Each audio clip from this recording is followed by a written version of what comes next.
टाका. तुमचा जो रोल कॉल नंबर आहे ना, तो एकदाच टाका. 2-2 वेळा, 4-4 वेळा टाकायची गरज नाहीये. मग एक वेळा टाकल्यानंतर लक्षात येते प्रेझेंट होता की नाही.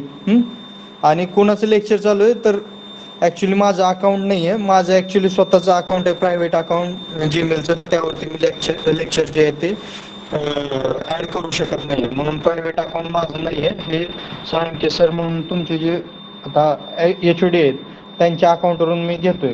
ते रेवनाथ त्यांचं नाव आहे आणि माझं नाव जे आहे ते बारबोले सर आहे. ओके, बारबोले सुहास.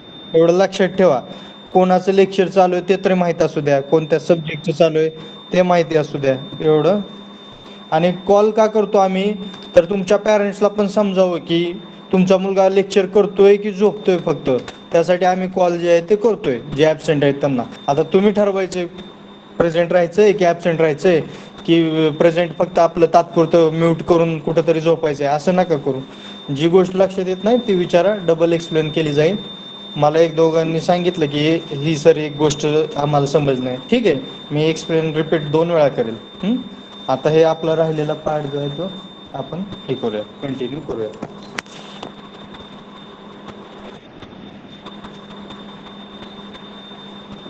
आणि थोडासा नेट प्रॉब्लेम वगैरे असतो, त्यामुळे थोडंसं 5 मिनिट इकडे तिकडे होतं. ओके, आता तुमच्या समोर जी दिसते स्लाइड दिसते सर्वांना. त्यामध्ये बघा, deduction for plastering, deduction for brickwork and desire accuracy in taking measurements आणि measurement sheet, abstract sheet, face sheet, हे काय असतं. आणि डिस्ट्रिक्ट शेड्यूल रेट काय, आणि ब्रीफ स्पेसिफिकेशन. मग एक्सकवेशन असेल, PCC असेल, UCR म्हणजे काय, ह्या गोष्टी आहेत. ह्या गोष्टी आपल्या राहिलेल्या आहेत, त्या मी आता एकदा एक्सप्लेन करेल. पुन्हा नंतर मग जे आहे डिटेल इस्टिमेट असेल, ॲप्रॉक्सिमेट इस्टिमेट असेल, त्याबद्दल मी सांगेल. ओके, आणखीन कोणती गोष्ट राहिली का यातले. Rolls and responsibility of estimator झालेला आहे. नंतर पुन्हा मग अशी हे PCC RCC जे आहे त्याचं मीटर क्यूब मीटर स्क्वेअर ते सांगितलेले युनिट्स मेजरमेंट. नंतर हे इस्टिमेटचं मी सांगेल. बजेट प्रोव्हिजन काय सांगितलं, टेक्निकल सँक्शन काय सांगितलं, ॲडमिनिस्ट्रेटिव्ह अप्रुव्हल काय ते पण सांगितलं. आणखीन एकदा एक्सप्लेन करूयात आपण. ठीक आहे, जाऊयात पहिल्यापासून. आणखी what is mean by estimating सर्वांना समजलंय. What is mean by costing सर्वांना समजलंय. Purpose of estimating and costing हा पण समजलाय. आता बघा इथं ह्या नोट्समध्ये administrative approval for any work of project required by a deforming and approval of the competent authority of the department is required, which is called as administrative approval. म्हणजे कोणतीही गोष्ट एखादी जर करायची असेल गव्हर्नमेंट रिलेटेड, तर तुम्हाला त्या गव्हर्नमेंटच्या गोष्टीसाठी तुम्हाला पहिल्यांदा काय केलं पाहिजे, तर ती गोष्ट पास होण्यासाठी तुम्हाला ती गव्हर्नमेंटच्या अथॉरिटीकडे साईनसाठी पाठवावी लागेल, म्हणजे अप्रूव्ह करून आणावी लागेल. मग administrative approval of any work is done by PWD minister, chief engineer, superintending engineer, depending upon the nature of project. म्हणजे जर हायएस्ट लेवलचा प्रोजेक्ट असेल, समजूयात एखादं मोठं धरण बांधायचं आहे. आता जर समजा उजनी धरण 1975ला ज्यावेळेस कन्स्ट्रक्ट करायला लागले 1975च्या दरम्यान, त्यावेळेस ते धरण कुणाकडनं सँक्शन करून आणावं लागेल, तर तुम्हाला ते धरण ॲक्च्युली PWD मिनिस्टरकडून आणावं लागेल. पण ते सँक्शन कोण करून आणेल, एकतर चीफ इंजिनियर आणेल किंवा सुपरिटेंडंट इंजिनियर जो आहे तो घेऊन येईल. मग ह्यासाठी तुम्हाला तिथल्या एरियाचा डेटा वगैरे सगळ्या गोष्टी आहेत त्या हे करावं लागतील. मग नंतर PWD मिनिस्टर जो असेल, मंत्री जो असेल, तो मान्य करेल ते धरणाचं वगैरे. मग नंतर तुम्ही काय, मग ते WRD जलसंपदा कोण आहे आता मंत्री, जयंत पाटील वगैरे अशा, मग त्यांच्याकडून ज्यावेळेस मान्यता मिळेल त्यावेळेस तुम्ही मग ती प्रोजेक्ट जो आहे तो कम्प्लीट करायला पुढे जा. त्यामध्ये मग नंबर ऑफ कंपनीज असतात. म्हणजे एक कंपनी मोठा प्रोजेक्ट कम्प्लीट करू शकत नाही, त्यासाठी 2-3 कंपन्या मोठमोठ्या सिलेक्ट केल्या जातात. मग त्या 2-3 मोठमोठ्या कंपन्या 1-2-3 छोट्या कॉन्ट्रॅक्टर्सना काम देतात. मग ते कॉन्ट्रॅक्टर जे आहेत ते काम करायला लागतात. असं असतं. म्हणजे ठेकेदार लेबर, ठेकेदारच्या वरती सब कॉन्ट्रॅक्टरच्या वरती कॉन्ट्रॅक्टर, कॉन्ट्रॅक्टरच्या वरती बिल्डरच्या वरती एक कॉम्पोनंट कंपनी, त्या कंपनीच्या वरती एक गव्हर्नमेंट इंजिनियर आणि त्या गव्हर्नमेंटच्या इंजिनियरच्या वरती director minister. Okay. The approval authority is the engineering department to take up the work. Administrative approval denotes the formal acceptance by the department concerned of proposal, and after the administrative approval is given, the engineering department PWD take the work and prepare the detailed design plans and estimates and the execute the work. लक्षात आलं असेल administrative approval म्हणजे काय. Next बघा, second technical sanction. Technical sanction means the sanction of detail estimate. तुम्हाला मागाशी सांगितलं होतं relation between administrative approval and approximate estimate. Relation, दोघांचं रिलेशन आहे ॲडमिनिस्ट्रेटिव्ह अप्रूव्हल आणि अप्रॉक्सिमेट इस्टिमेटचा. दोघं म्हणजे काय, तर ॲडमिनिस्ट्रेटिव्ह अप्रूव्हल लागतं कशासाठी, अप्रॉक्सिमेट इस्टिमेट लागतं कशासाठी, ॲडमिनिस्ट्रेटिव्ह अप्रूव्हलसाठी. आणि डिटेल इस्टिमेट कशासाठी लागतं, तर technical सँक्शनसाठी. Technical sanction means the sanction of detailed estimate, design calculation, quantities of works, rates and cost of the work by the component authority of engineering department. After the technical sanction of the estimate is given, then only the work is taken up for a construction. In case of original work, the counter signature of local head of the department should be obtained in the plan and estimate before technical sanction is offered by an engineering department. म्हणजे एखादा technically तुमचा project जो आहे तो पूर्णपणे fix झाला आहे, म्हणजे पूर्णपणे तुमचं त्या प्रोजेक्टवरती काम चालू आहे, तर त्याचं टेक्निकल सँक्शन जे आहे ते with the help of PWD minister और इंजिनियर तुम्ही जे आहे ते करताय. कशाद्वारे, डिटेल इस्टिमेटद्वारे. मग त्यामध्ये बघा काय म्हटलंय, द चीफ इंजिनियर. या प्रोजेक्टमध्ये कुणाला पॉवर असते, तर chief engineer full power. Superintending engineer, superintendent engineer असं म्हणू शकतो. Sanction up to the 1 crore 1 CR पर्यंत. Executive engineer sanction up to 30 lakhs आणि assistant engineer sanction up to 10 lakhs. ज्यावेळेस तुम्ही डिप्लोमावरून एखादी एक्झाम देता त्यावेळेस तुम्ही क्लास 3 पोस्टपर्यंत पोहोचू शकता किंवा क्लास 2 पर्यंत पोहोचू शकता. आता ही असिस्टंट इंजिनियर जी आहे ही क्लास 1 आहे, एक्झिक्युटिव्ह पण क्लास 1 आहे, सुपरिटेंडंट इंजिनियर ही सुपर क्लास 1 आहे आणि चीफ इंजिनियर पण सुपर क्लास 1 आहे. ह्या अशा पोस्ट असतात. मग त्यामध्ये त्यांनी दाखवलं किती लाखापर्यंतचा प्रोजेक्ट कोण सँक्शन करू शकतं. असिस्टंट इंजिनियर 10 लाखापर्यंतचा एखादा गव्हर्नमेंटचा प्रोजेक्ट सँक्शन करू शकतो, म्हणजे तो सही करू शकतो त्या प्रोजेक्टवर. एक्झिक्युटिव्ह इंजिनियर 30 लाखापर्यंतच्या प्रोजेक्टवरती साईन करू शकतो गव्हर्नमेंटच्या. सुपरिटेंडंट इंजिनियर 1 crore 1 CRच्या प्रोजेक्टवरती करू शकतो. आणि chief engineer full power 1 crore onward, म्हणजे 1 crore 2 crore 5 crore 10 crore 25 crore त्यावरती तो चीफ इंजिनियर साईन करू शकतो. Next,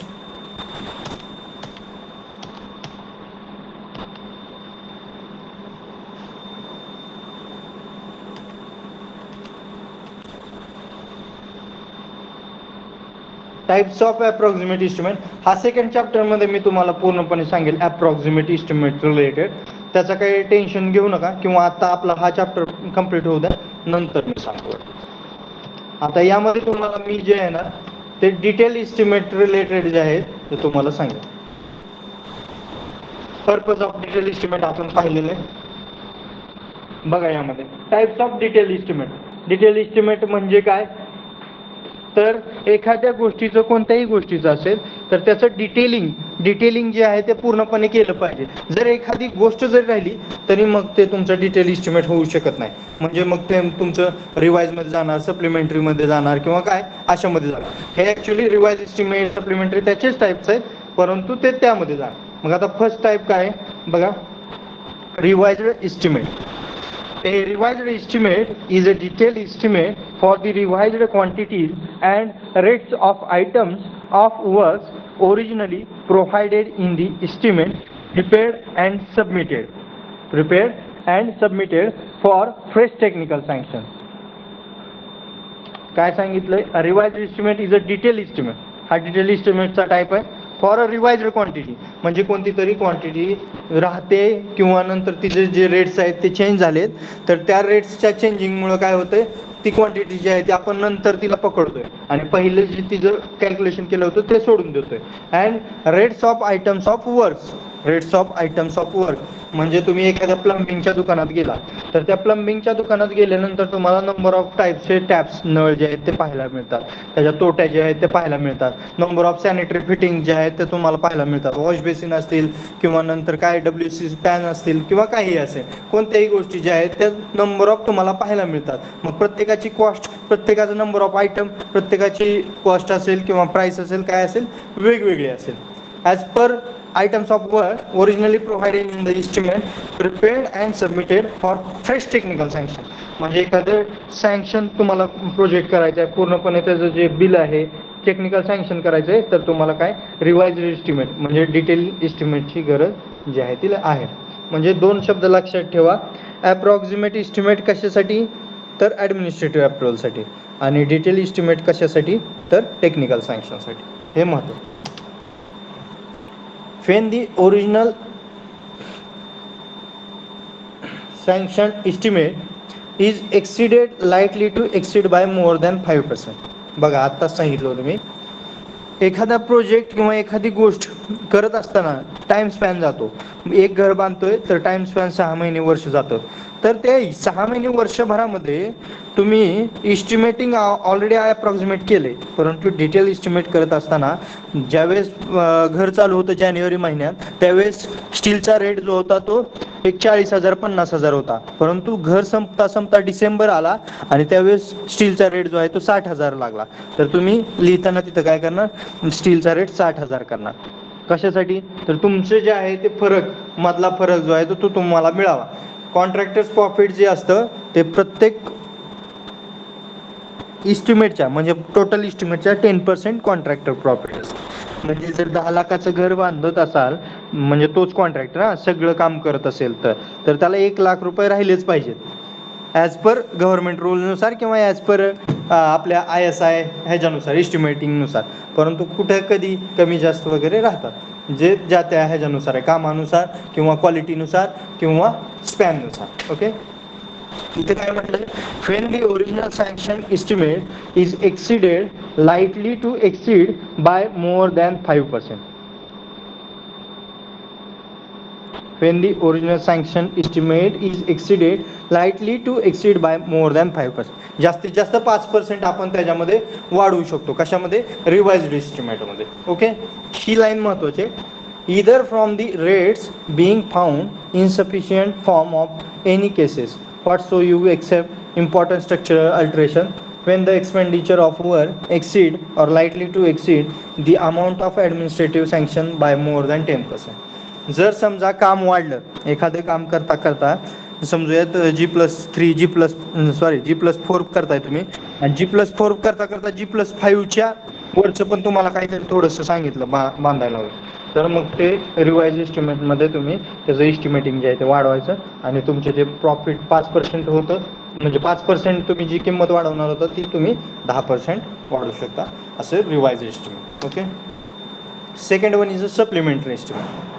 It is a detailed estimate and is a prepared when additional work is required to supplement the original work due to deviation of material or design structure. It is detailed estimate and is prepared when additional work is required. बघा second लाईनमध्ये additional work, ज्यावेळेस एखादं work राहिलेलं असतं किंवा ज्यावेळेस एखादं work जे आहे ते तुम्हाला जास्त ॲड करायचं. मी म्हटलं तुम्ही एखाद्या कुठंतरी प्रोजेक्ट पाहायला गेला आणि तिथं तुम्ही कोणती तरी गोष्ट हॉलमध्ये, किचनमध्ये किंवा बेडरूम काय असेल कुठेतरी नवीन एक्स्ट्रा गोष्ट पाहिली, किंवा हॉस्पिटल असेल किंवा काय डॉक्टर रूमच्या शेजारी दुसरं काहीतरी पाहिलं, तर ते तुम्हाला ॲड करायचे, तर तुम्ही काय करू शकता, ते ॲडिशनल ऑफ वर्क सप्लिमेंटरी एस्टिमेटमध्ये तुम्ही त्याला ॲड करू शकता. When further development is required during the progress of work, fresh detailed estimate is prepared for additional work. Additional work साठी आपण काय करतो तर सप्लिमेंटरी एस्टिमेट वापरतो. यांनी काय सांगितलंय, for example, in A bedroom of Bangalore of executive engineer attach the toilet is not provided if in original project or work and then it is decided to construct the attached toilet, then supplementary estimate is necessary. बघा ह्या उदाहरणात काय सांगितलंय, मी जसं सांगतो तसंच, एका executive इंजिनियरचं घर असेल किंवा काय असेल, तो प्रोजेक्ट आहे तो आपण करतोय, आणि तिथं बेडरूम जे आहे ते बेडरूम ॲक्च्युली मास्टर बेड आहे, परंतु आपल्याकडून बांधताना काय झालं तर तिथं फक्त बेडरूम झालं, मास्टर बेड झालं नाही. मास्टर बेड म्हणजे काय तुम्हाला माहिती आहे, सांगायची गरज नाही, रिपीट त्याच गोष्टी. मास्टर बेड म्हणजे काय तर अटॅच असतं टॉयलेट बाथरूम कशाला, बेडला, म्हणजे आतमध्येच असतं. मग ते नंतर आपल्या लक्षात आलं तर आपण काय करू, मग पुन्हा ते बेडरूम सेपरेट, बाथरूम जे आहे ते टॉयलेट जे आहे ते सेपरेट आपण त्याला अटॅच करतो. कशामध्ये, सप्लिमेंटरी इस्टिमेट ॲज अ म्हणून.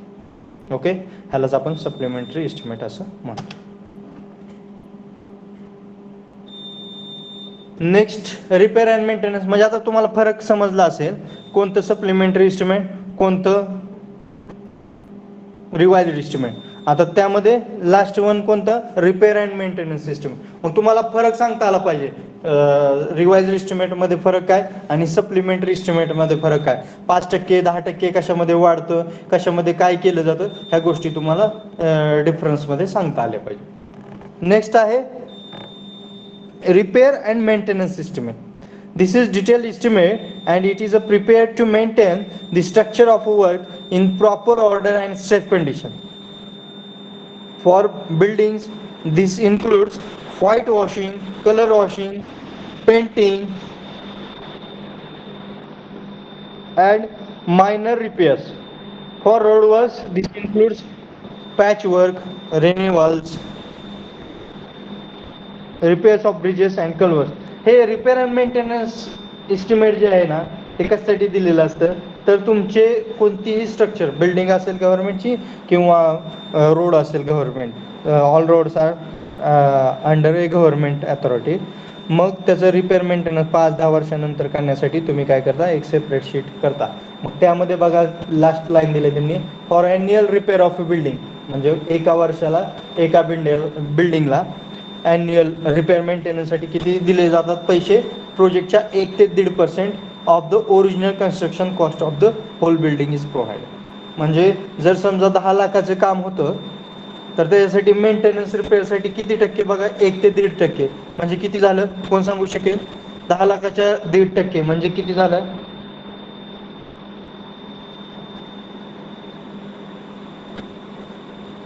झोपले का सगळे.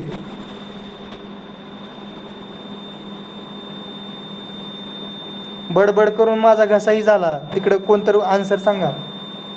10 लाखाचे 1.5% म्हणजे किती झाले, एवढं सांगायला एवढा वेळ.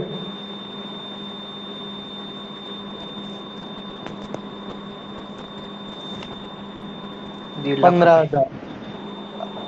किती, 15,000. Good good good. 15,000 रुपये जे आहेत ते एका वर्षाला रिपेअर मेंटेनन्स साठी जे आहेत त्या बिल्डिंगला दिले जातात. ओके, प्रथमेश जाधव, 15 लाख झालं होतं, 15,000. गुड.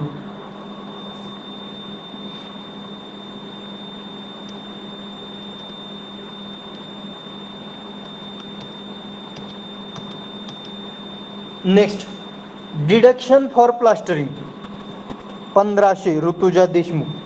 15,000 की 1500, ऋतुजा. 15,000. ओके.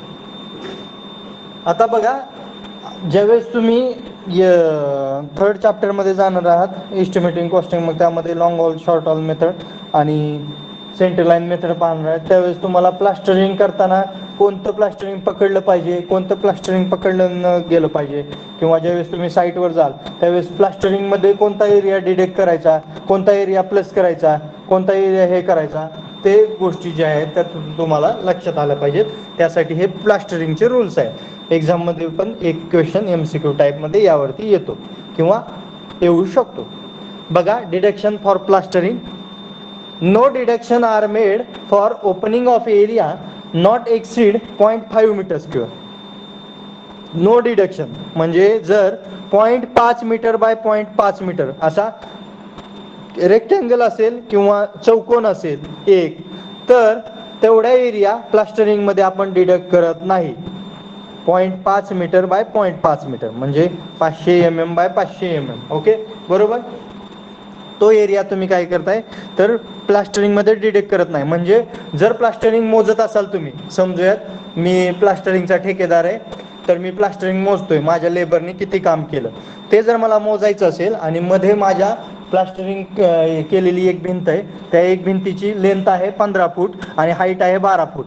बघा 15 फूटला लेंथ आहे माझ्या ब्रिक वॉलची आणि हाईट आहे 12 फूट. 15 गुणुले 12 किती आलं कोण सांगेल? 15 गुणुले 12 180. हा म्हणजे 180 स्क्वेअर फीट म्हणजे 15 फूट बाय 12 म्हणजे 1800 स्क्वेअर फीट. किती येते? 180 की 1800? 180. 180 स्क्वेअर फीट म्हणजे किती brass?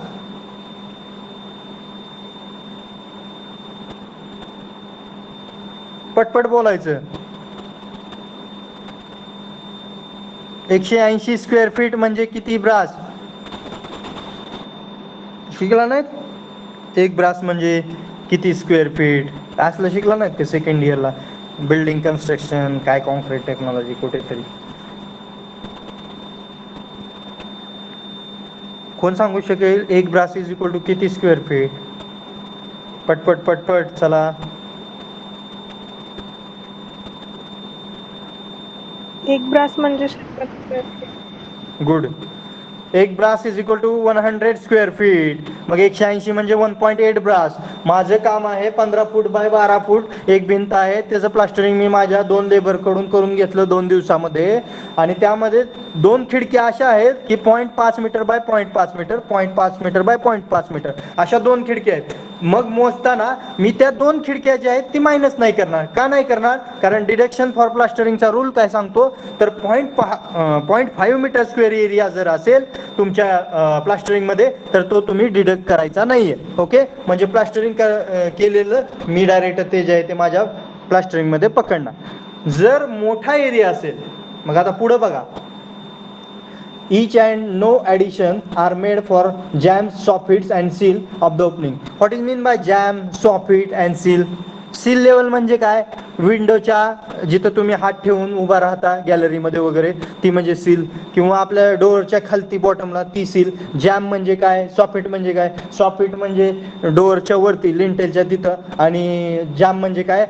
Corner of door.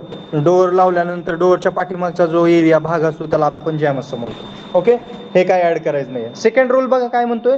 For opening more than 0.5 metre square area but not exceeding 3 metre square opening area should be deducted for 1 face only.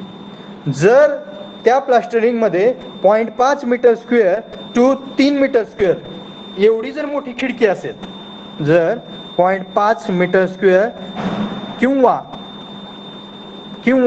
3 metre square ह्याच्या मधली जर खिडकी असेल, समजूयात माझा तिथला एरिया आहे 1 मीटर बाय 1 मीटर, तर तो पण एरिया काय करायचा आहे? डिडक्ट करायचं नाही. परंतु त्यामधली एक बाजू डिडक्ट करायची. एक बाजू म्हणजे काय? पूर्ण भिंत मी जी आहे ती प्लास्टर करतोय, एक बाजू मोजताना मी डिडक्शन नाही केलं तरी चालेल, परंतु दुसरी बाजू करताना मला एकदा त्याला डिडक्ट केलं पाहिजे. म्हणजे मला जर एक भिंत बांधल्यानंतर दोन्ही बाजूचं पैसे मिळणार असतील प्लास्टरिंग केलेला, दोन्ही बाजूला मी प्लास्टरिंग करणार ना एक भिंत 15 फूट बाय 12 फूटला, परंतु मग मला याचे पैसे मिळताना कसे मिळतील?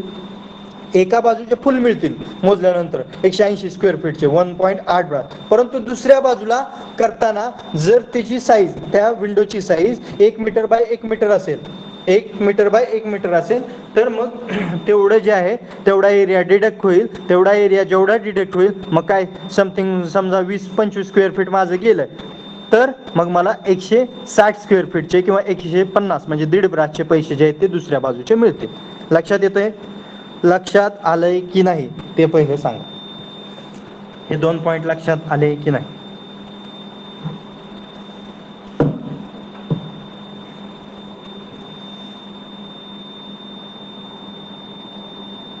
सर अजून एकदा रिपीट करा. ओके, ठीक आहे. कोणाच्याच लक्षात नाही आहे का? फक्त विद्यार्थ्यांनी कोणतरी येस म्हणलाय. येस म्हटलेला सांगू शकतो का सर्वांना? मी रिपीट तर करेलच. कोणतरी येस म्हटलाय, बाकीचे तर सगळेच नो म्हणताय. यार एवढं बोललेलं काय?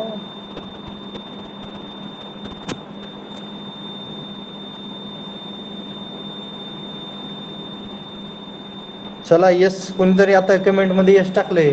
Please explain. काय कसं समजलं ते तर कळू द्या.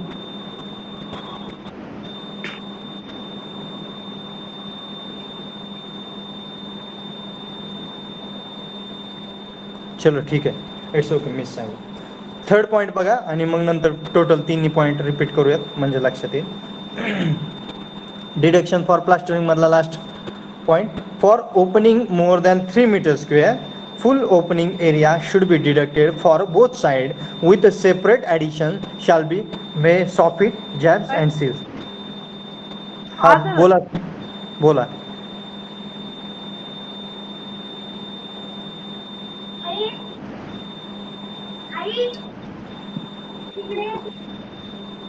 ओके दत्ता माने, घेतो स्लो. हा स्वरदा बोलायचंय का तुम्हाला? बोला.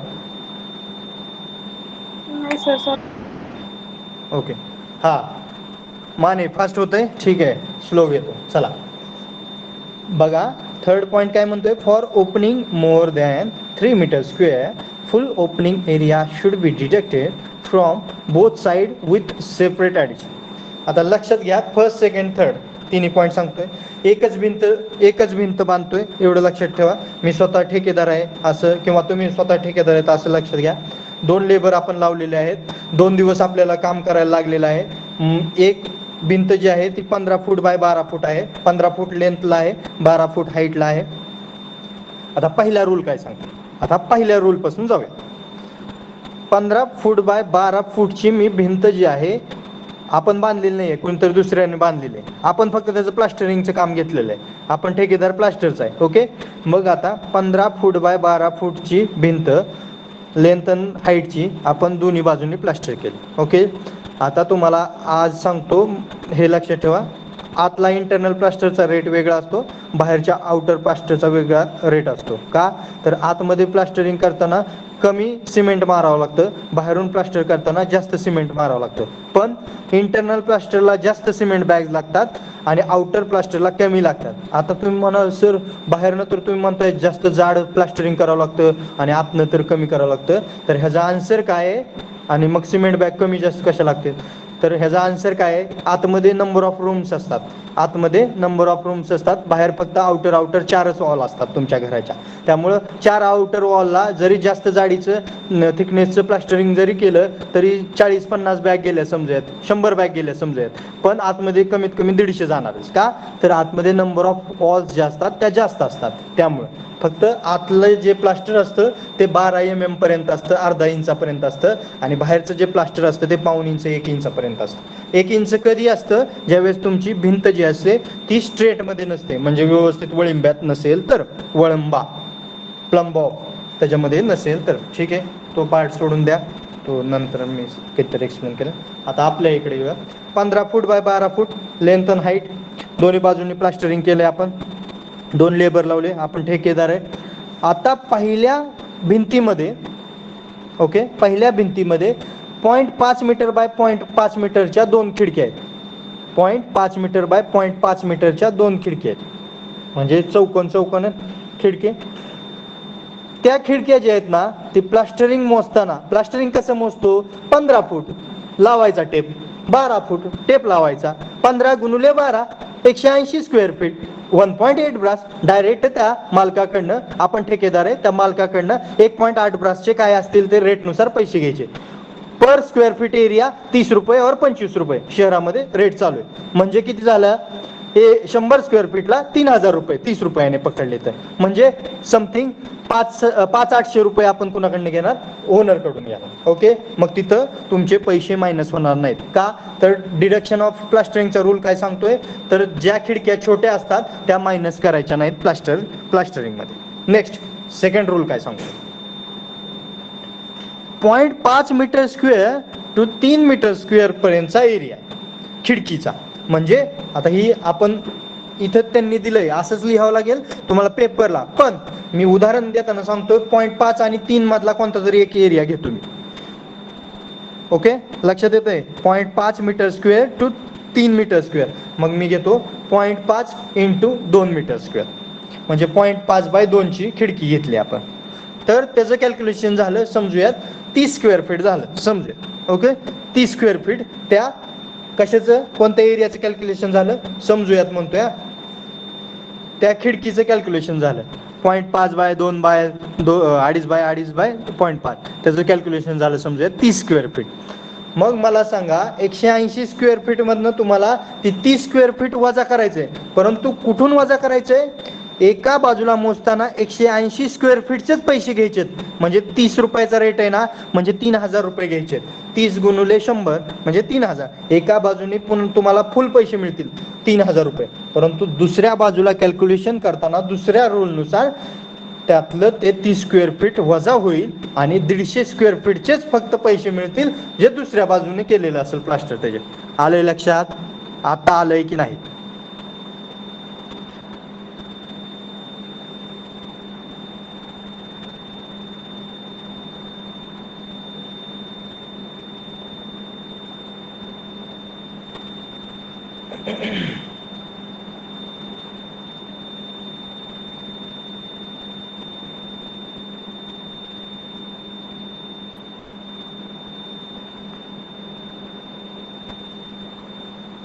अरे बाळांनो, कसं यार, किती लेट, काय मला तुमची ट्यूब पेटते का नाही तेच कळणं.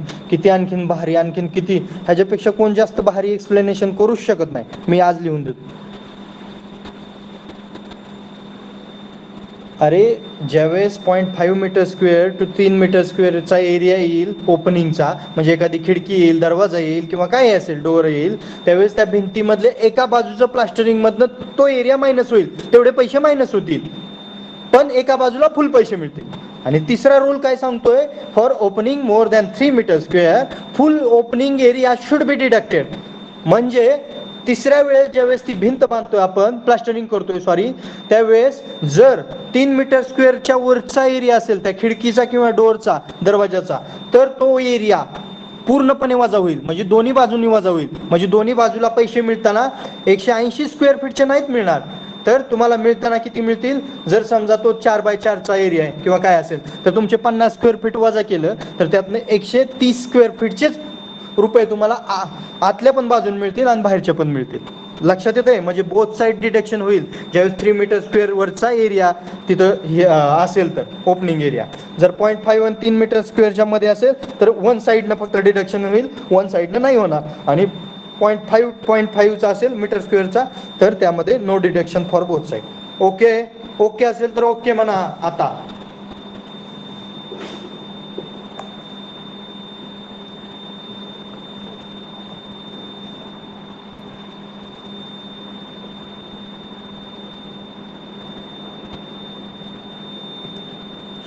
ठीक आहे, ओके, समजलं. नेक्स्ट पॉईंट बघा, deduction for brickwork.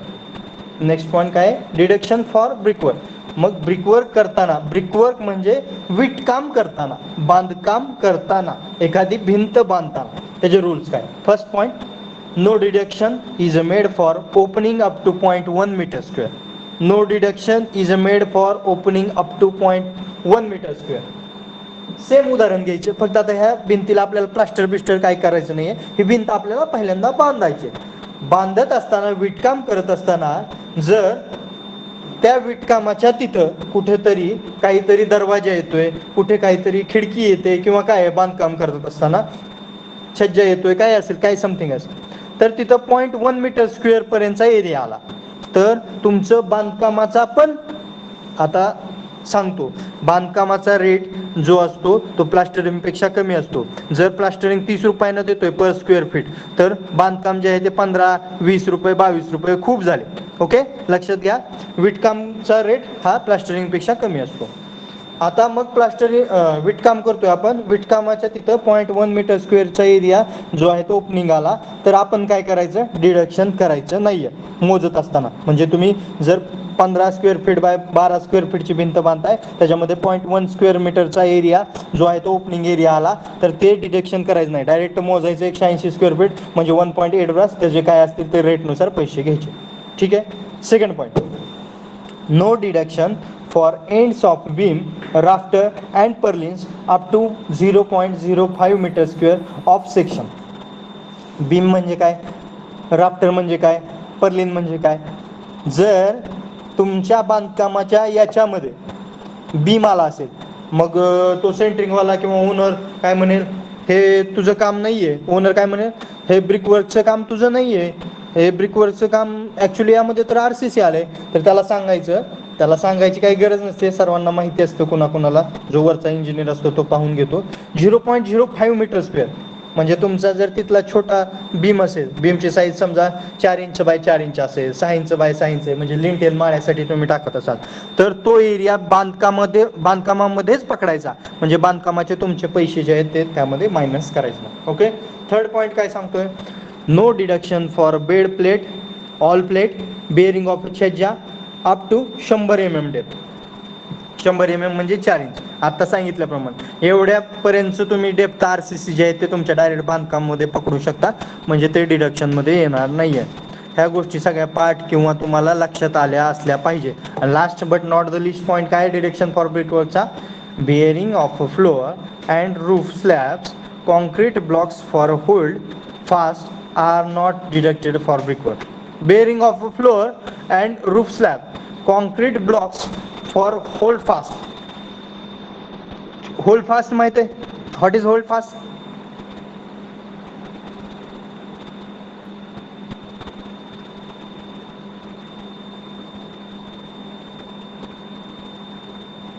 Metal plate असते एक, दार वगैरे बसवताना तिथे यूज करतात. Good good good good. Hold fast जे असतात ना, ते तुमचं डोअर वगैरे बसवताना, मेन डोअर असेल किंवा तुमचे बेडरूमचं असेल किंवा काही असेल, पण ज्यावेळेस तुमचं म्हणजे ते डोअर जे आहे ते ॲक्च्युली सागवानाचं असेल किंवा काही लाकडी असेल, काही समथिंग टिंबर यूज करत असाल, तर तिथं तुम्हाला एक मेटलच्या छोट्या चिप्स असतात, प्लेट्स टाईपमध्ये असतात, एक अँगल तिरपे असे छोटे फ्लॅट असतात, आणि ते जे आहे ते तुम्हाला कशामध्ये डोअरला एक खिळा मारावा लागतो तुमच्या याला, आणि नंतर तो जो आहे तो दुसरा त्याचा एरिया जो आहे तो होल्ड फास्टचा तो तुमच्या ब्रिकवर्कमध्ये इन्सर्ट करावा लागतो. ते जे आहे ते तुम्ही यूज करू शकता. ओके. त्याला होल्ड फास्ट असं म्हणतो. मग तो एरिया पण आपण काय करायचा आहे, डिडक्ट नाही करायचा. तो एरिया डायरेक्ट आपण ब्रिकवर्कच्या फॉर्ममध्ये पकडायचा आहे. काय प्रॉब्लेम तुम्हाला?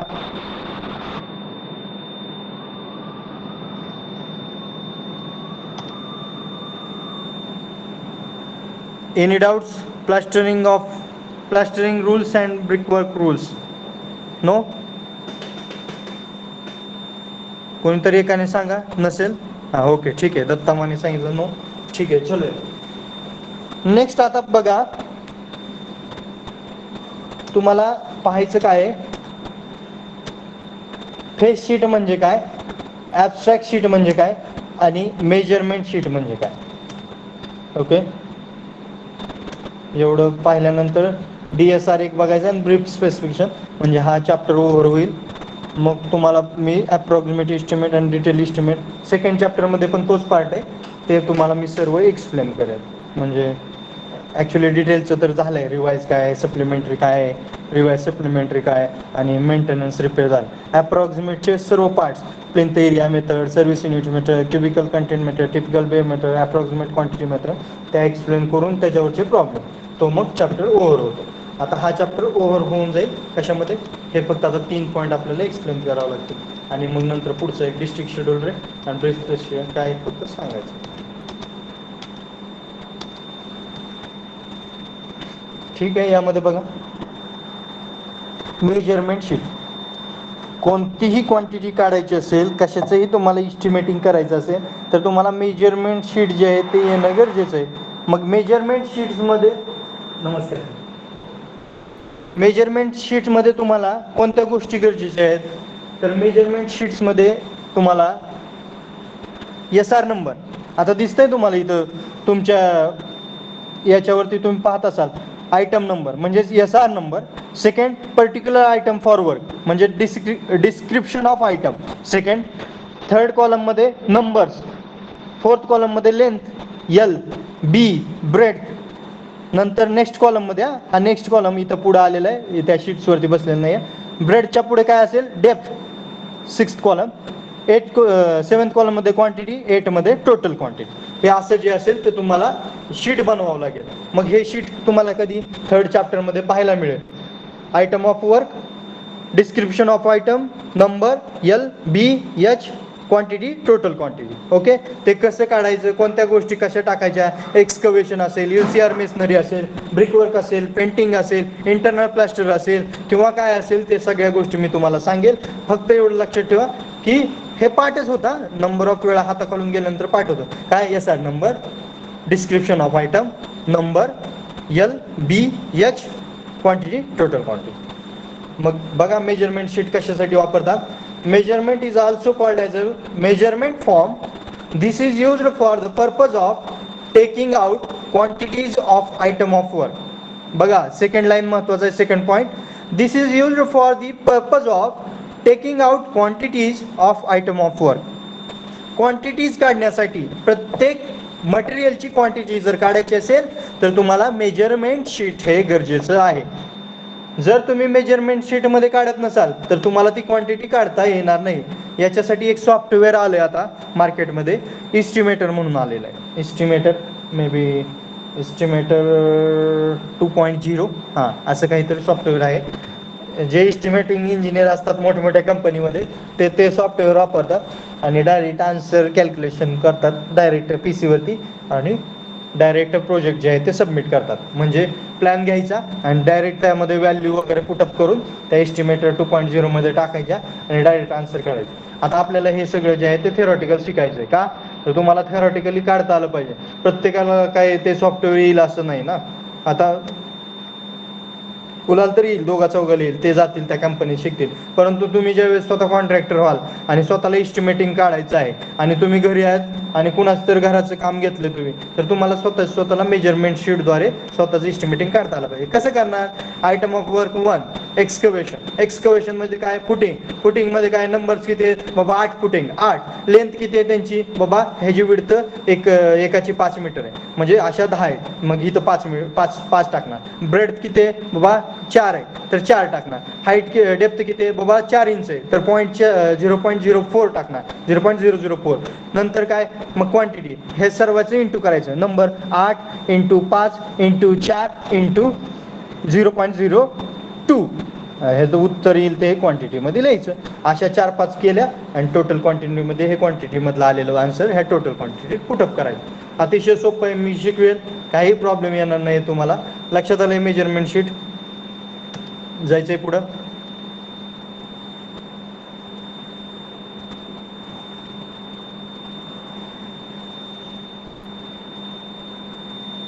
Good. Next, abstract sheet. Abstract sheet is also known as a costing sheet. बघा मागच्या शीटला काय म्हटलंय, measurement sheet is also called as a measurement form and abstract sheet has also called as a costing sheet. हे पण लक्षात ठेवत चला, छोट्या गोष्टी. This is use to calculate cost of each item and cost of whole work. Cost of each item and cost of whole work when measurement sheet complete आहे. ज्यावेळेस measurement sheet complete करतो आपण, त्यावरून मग फक्त आपण काय करतो, ॲब्स्ट्रॅक्ट शीट मध्ये क्वांटिटी ज्या आहेत त्या पुटअप करतो डायरेक्टली. टोटल क्वांटिटी जी होती कशातली, इथं ही टोटल क्वांटिटी, ही डायरेक्ट आपण कशात पुट करतो, इथं पुट करतो. युनिट, त्याचं युनिट काय असेल बाबा, एक्सकवेशन आहे तर ते मीटर क्यूब मध्ये unit. Rate of unit, rate काय दिला, एका मीटर क्यूबला 100 मीटर क्यूब आहे, एका मीटर क्यूबला 1000 रुपये, तर 100 मीटर क्यूबला किती. मग इथं फक्त 1 मीटर क्यूबचा रेट लिहायचा, 200 पर मीटर क्यूब. मग अमाऊंट काय असेल ती इंटू केली की डायरेक्ट उत्तर, 100 इंटू 200 केले की इथं उत्तर येऊन जाईल. हे म्हणजे जे झालं फॉर्मॅट, तो झाला ॲब्स्ट्रॅक्ट शीटचा फॉर्मॅट. आयटम नंबर म्हणजे SR number, particular of item और description of item, quantity, unit, rate of unit आणि अमाऊंट. ओके, हे म्हणजे आहे ॲब्स्ट्रॅक्ट शीट. बघा उदाहरणार्थ यांनी दिलाय, for example, when final total quantity of item is known, then the quantity is entered with unit of measurement is one sheet is called as abstract sheet. When final total quantity of item is known, बघा measurement sheet मध्ये तुम्हाला total quantity काढावी लागते. म्हणजे पहिल्यांदा number, SR number, description of item, number L B H quantity total quantity आलेल्या क्वांटिटीची total quantity प्रत्येक ह्याची वेगळी काढणार आणि ती प्रत्येक ह्याची क्वांटिटी एक्सकवेशन असेल पीसीसी असेल ती सेपरेट लिहिणार आणि इंटू करून आन्सर जे आहे ते कशामध्ये करणार ॲबस्ट्रॅक्ट शीटमध्ये करणार. म्हणजे ॲबस्ट्रॅक्ट शीटमध्ये तुम्हाला काय करावं लागते तर टोटल क्वांटिटी जी आहे ती घ्यावी लागते. लक्षात येते. In the sheet quantities of item as transferred from measurement sheet and rate are entered from DSR. DSR means district schedule rate. Multiplication of quantity and rate gives the amount required. हे काय नाही. लक्षात आले. Abstract sheet म्हणजे काय तर तिकडल्या आलेल्या total quantities आपण उचलून यामध्ये टाकतो आणि नंतर मग युनिट रेट ऑफ युनिट लावतो. प्रत्येक रेटचं युनिट काय प्रत्येकाचं वेगवेगळं असेल त्यानुसार मग नंतर आपण अमाऊंट करतो आणि abstract sheet complete. Last but not the list face sheet. Face sheet as the name indicate it is a first page of a detailed estimate. Face म्हणजे चेहरा. कोणतीही फाईल ओपन केल्यानंतर पहिल्यांदा त्या फाईलचा चेहरा समोर आला पाहिजे. चेहरा समोर आला पाहिजे. आता एखादा प्रोजेक्ट तुम्ही करताय. आता तुम्ही 3rd इयरचे स्टुडंट आहे. 3rd इयरला कोणता तरी प्रोजेक्ट करताय. समजूयात ब्रिज टनेल समजूयात काय something else rubber dam something काय ते. मग त्याची तुम्ही काय करता किंवा एखादं पुस्तक आहे. आता एस्टिमेटिंग कॉस्टिंग पुस्तक आहे. आता हायवे इंजिनिअरिंग पुस्तक आहे. तर त्यामध्ये पहिल्या पानावर काय असते पहिल्या पानावर पुस्तकाच्या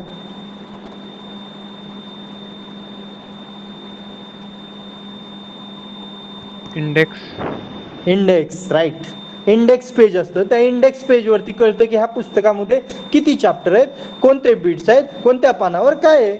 म्हणजे फेस शीट आहे. कारण कोणत्या गोष्टीचं काय किती चार्जेस कोणत्या गोष्टीला काय हे सर्व जे आहे ते पहिल्या पानावर दिसलं पाहिजे. जर पहिल्या पानावर दिसलंच नाही तुमच्या प्रोजेक्टचं नाव तुमचं नाव गाईड करणाऱ्याचं नाव तुमच्या कॉलेजचं नाव तर तुम्ही आतमध्ये काय चेक करणार ना. पहिल्या पेजवर तुम्हाला जे आहे ते फेस म्हणजे काय चेहरा तुमच्या त्या प्रोजेक्टचा तो पहिल्याच पानावर समजला पाहिजे. ओके ते म्हणजे फेस शीट. बघा it is also known as a general abstract sheet. It consist of following things. बघा काय दिसलं पाहिजे पहिल्या पेजवर फेस शीटमध्ये name of work division estimate prepared by estimate checked by. म्हणजे इस्टिमेट कुणी प्रिपेअर केलंय सुहास बारबोले इंजिनियर. पण इस्टिमेट चेक्ड बाय कुणी केलंय तर गव्हर्नमेंट इंजिनियर कोण असेल त्यानं. असं आता त्याचं फॉर्मॅट काय तर SR नंबर पर्टिक्युलर्स आणि अमाऊंट. फर्स्ट इस्टिमेटेड कॉस्ट काय असेल ती अमाऊंटमध्ये लिहा. Water supply and sanitary charges 1.5% का 8% का 5% काय असतील ते लिहा तुमच्या टोटल कॉस्ट ऑफ बिल्डिंगच्या. इलेक्ट्रिशियन चार्जेस 8% असतात ते लिहा आणि कॉन्टिजेन्सीज चार्जेस 2 or 3% काय असेल ते 3.5% जे असतील ते लिहा. हे असेल तुमचं फेस शीट. ओके त्यामध्ये आणखीन कोणते पॉईंट्स ॲड केलेत बघा. वर्क चार्ज इस्टॅब्लिशमेंट किती असते 2%. नंतर टोटल अमाऊंट काय असेल ते आणि टोटल अमाऊंट इन वर्ड्स काय असेल ते लिहा. असं बघा ते फॉर एक्झाम्पल खाली दिलंय बघा. Prepare approximate estimate for high school building for following data. हा प्रॉब्लेम जो आहे तो मी 2nd चॅप्टरमध्ये तुम्हालाही अशा टाईपचा प्रॉब्लेम प्लिंथ एरिया मेथडने सोडवायचा आहे. हा प्रॉब्लेम ॲक्च्युली तो जो आहे तो 2nd चॅप्टरमध्ये आपण घेणार आहे. ओके लक्षात आले काय प्रॉब्लेम कोणाला.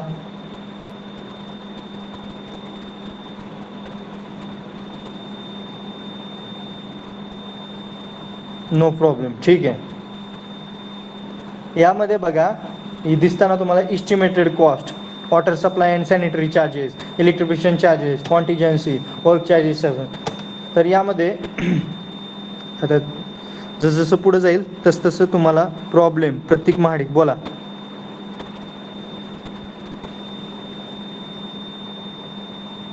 No problem. ओके तुम्हाला पुढे ज्यावेळेस जाल ना तुम्ही त्यावेळेस तुम्हाला ह्या वॉटर सप्लाय चार्जेस किती असतात सॅनिटरी चार्जेस किती % असतात इलेक्ट्रिफिकेशन चार्जेस किती असतात कॉन्टिजन्सीज म्हणजे काय वर्क चार्ज इस्टॅब्लिशमेंट म्हणजे काय ह्याच्यामध्ये काय येतं वर्क चार्ज इस्टॅब्लिशमेंट कॉन्टिजन्सीजमध्ये तर ते जे स्क्रॅप असलेलं मटेरियल साईटवरचं त्याचं पर्सेंटेज टोटल इस्टिमेटेड कॉस्टच्या किती असतं, किंवा एखादा सिक्युरिटी गार्ड तुम्ही तुमच्या प्रोजेक्टवरती ठेवताय त्याची पेमेंट त्या प्रोजेक्टच्या किती टक्के, किंवा एखादा कोण वर्कर असेल तुमचा किंवा काय असेल, अशा गोष्टी ज्या आहेत त्या वर्कच्या इस्टॅब्लिशमेंट आणि क्वांटिटीमध्ये येतात. त्या मग 1% का 1.5% का 2% ते आहे ते तुम्हाला मी पुढे सांगेन टोटल इस्टिमेटेड कॉस्ट. नेक्स्ट आहे DSR, डिस्ट्रिक्ट शेड्यूल रेट. बघा मी सांगितलं होतं डिस्ट्रिक्ट शेड्यूल रेट हा प्रत्येक एरियाचा रिजन वाईज वेगवेगळा असतो. प्रत्येक डिस्ट्रिक्टला प्रत्येक रिजनला त्या एरियानुसार रेट्स, लेबर रेट्स, तिथले कामगारांचे असतील किंवा कशाचे सुपरविजन चार्जेस, हे सगळे जे आहेत ते वेगवेगळे त्या बुक्समध्ये दिलेले असतात. बघा, as the name indicate it is a booklet of a printed rate of a different rates and item, labors, etc. as per the region, the rates locally available material labors.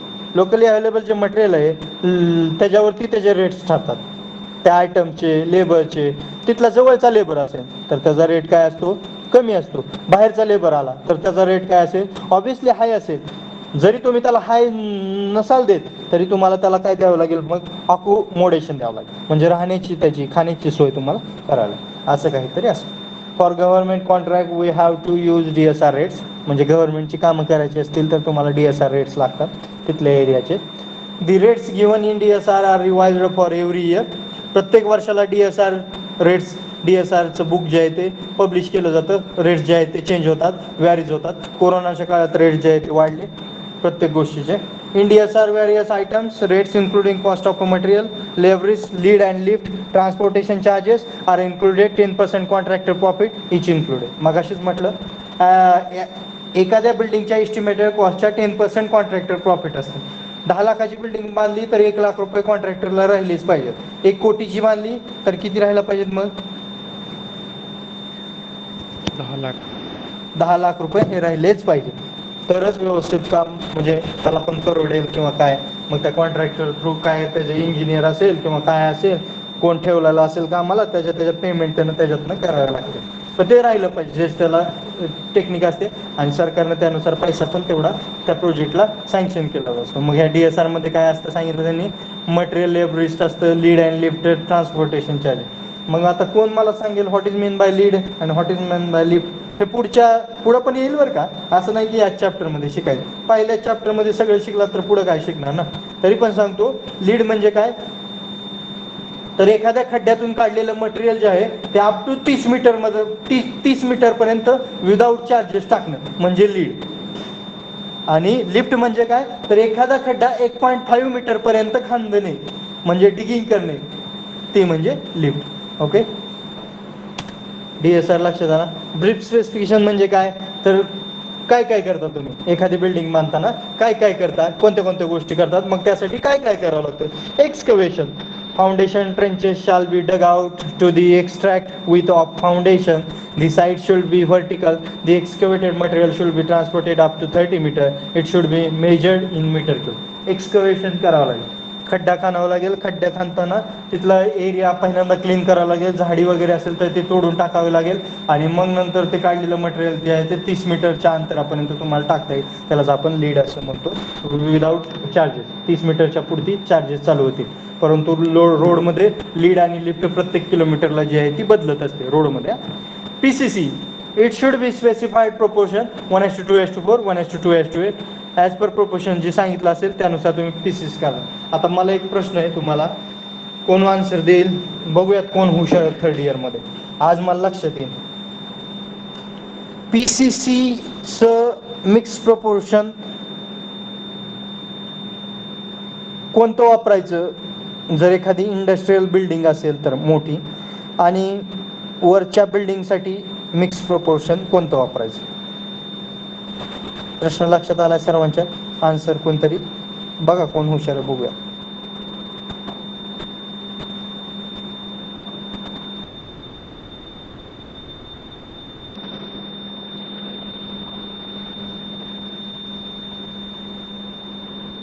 आवाज आलाय, प्रश्न कळलाय, प्रश्न समजलाय, प्रश्न लक्षात आलाय.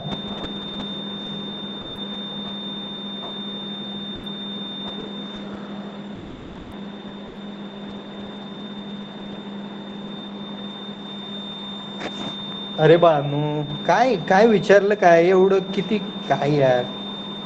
अरे पीसीसीचं प्रपोर्शन मिक्स प्रपोर्शन हे as compare to वरच्या बिल्डिंग प्रपोर्शनपेक्षा कमी असतं रे. पीसीसी म्हणजे प्लेन सिमेंट कॉन्क्रीट, ते फक्त ॲज अ रेझिस्टंट म्हणून आपण त्याला बांधतोय करतोय, त्याच्यासाठी M15 M10 जरी केलं तरी चालतं, परंतु वरती बिल्डिंग स्ट्रॉंग पाहिजे म्हणून त्याला M20 M25चं प्रपोर्शन असतं. हाय यार किती गोष्ट. UCR म्हणजे काय, अनकोर्सरेबल मेसनरी, तुम्ही शिकलेला आहे ह्याच्यामध्ये बिल्डिंग कसं आहे. ब्रिक मेसनरी म्हणजे काय, विटकाम, door and window, plastering and pointing, colouring, हे सगळे फ्लोरिंग, हे सगळ्या गोष्टी ज्या असतील त्या तुम्हाला स्पेसिफिकेशनमध्ये कोणत्या तरी एका बिल्डिंगचं हे करायचं म्हणजे काय, तर त्याचं एक्सकवेशन करावं लागेल, त्याची फ्लोरिंग करावं लागेल, त्याचं बांधकाम करावं लागेल, त्याचं प्लास्टरिंग करावं लागेल, त्याचं फिनिशिंग करावं लागेल, त्याचं RCC वर्क करावं लागेल, त्याच्या डोअर विंडोज बसवावं लागतील. ह्या सगळ्या गोष्टी आहेत त्या स्पेसिफिकेशनमध्ये येतील. Okay, chapter is over. Any problem please ask.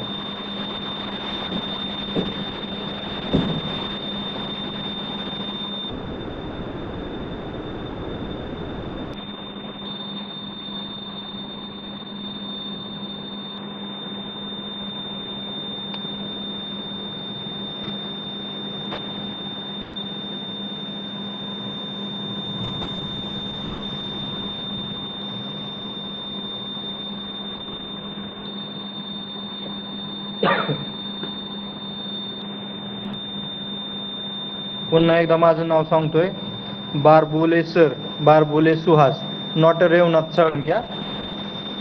आता एक काही स्टुडंटला कॉल केले तर म्हटले रेवनाथ सरांचं लेक्चर आहे. ॲक्च्युली मी त्या मेलवरून लेक्चर घेतोय, परंतु माझं नाव बारबोले सर आहे.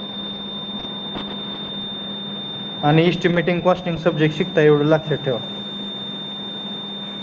बरं, मला तुमचे टॉपर सांगा 3 कोण असेल प्लीज, सांगू शकताय का? टॉपर कोण सांगा, काय नाव वगैरे, किती पर्सेंटेज वगैरे कळू द्या मला पण काही माहिती नाही.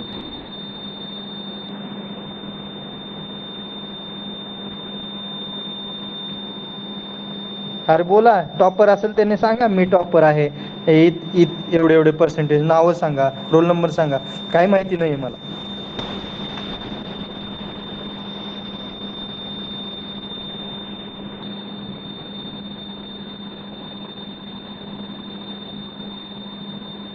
कोण आहे? दत्ता माने. अरे कोण आहे टॉपर? तर मुलीतले आहेत. 88.13%. किती आहेत तुम्हाला अस्मिता?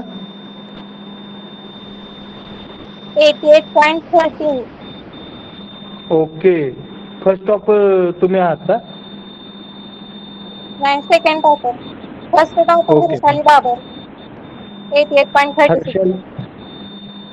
ओके, हर्षाली बाबर का बोलत नाहीत तुम्ही मग? रोल नंबर 1 ना, Harshali Babar.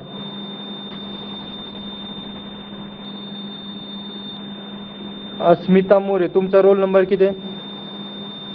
9.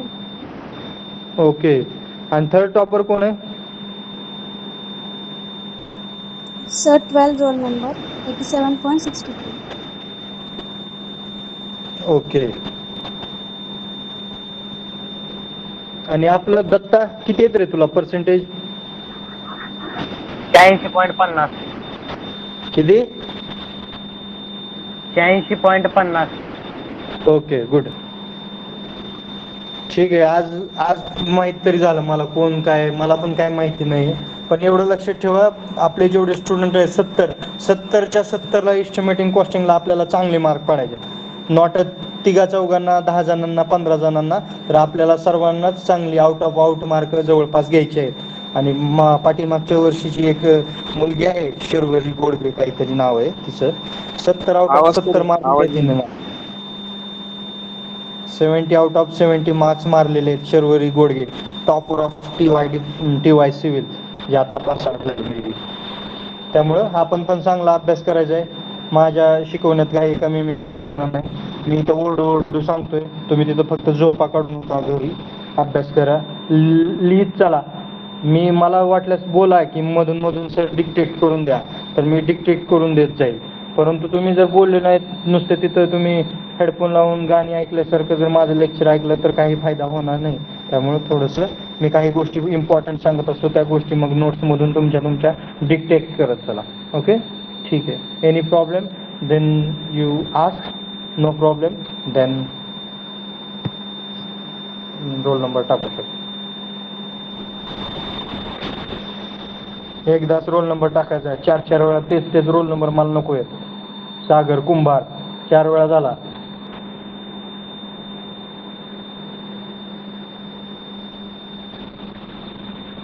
And congratulations for the toppers, Asmita More, Akanksha, and maybe Harshali. And बाकीच्यांना पण ज्यांना 80%, 85%, 90% काही असतील ते चांगले अभ्यास करा. यापेक्षा जास्त मार्क्स मिळवा थर्ड इयरला आणि चांगल्या इथं तुम्ही जॉबला किंवा काय असेल ते. ऑल द बेस्ट सर्वांना. काय प्रॉब्लेम असेल विचारा, नसेल तर स्टॉप करतो.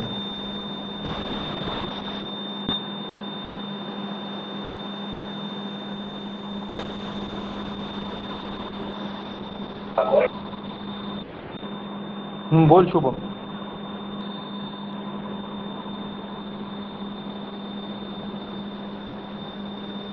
काय नाही सर.